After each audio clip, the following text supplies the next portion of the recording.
При разрешении вопроса о том, с кем будет ребенок проживать после развода родителей, суд учитывает обязательно условия для проживания ребенка у того или иного родителя, а также материальное положение родителей.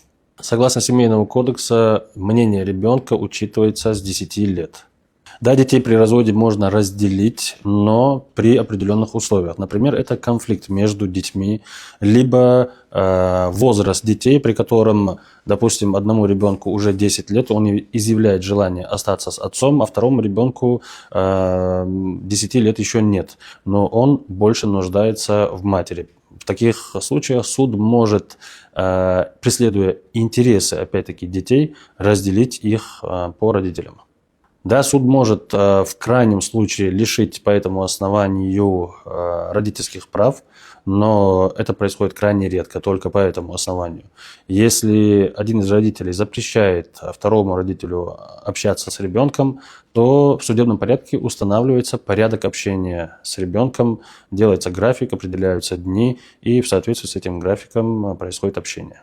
Законным основанием для ограничения общения родителя с ребенком является решение суда. Если суд решит, что один из родителей плохо влияет на психологическое либо физическое состояние ребенка, он может ограничить общение родителя с этим ребенком. За ограничение одним родителям другому родителю общения с ребенком законом ответственности не предусмотрено.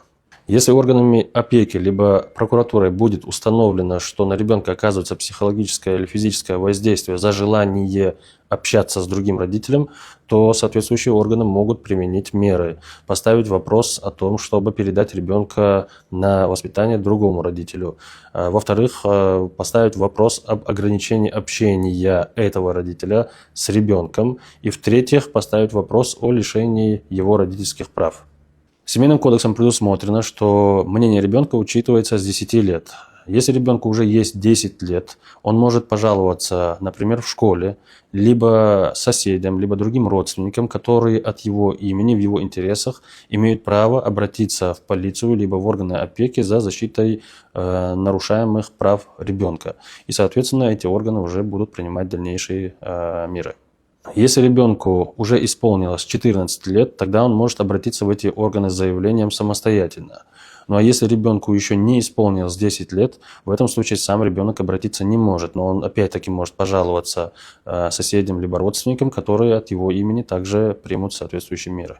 В Чеченской Республике суды часто при определении места жительства детей учитывают национальный менталитет и традиции. И очень часто оставляют детей с отцом. Законом предусмотрено, что родители имеют равные права на детей.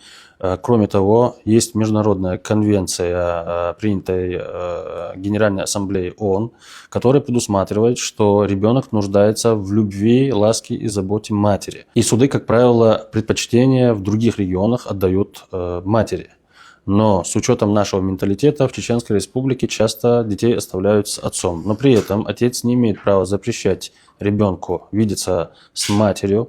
Если это нарушение происходит со стороны отца, мать может обратиться в органы опеки, либо в суд с заявлением об определении порядка общения с детьми.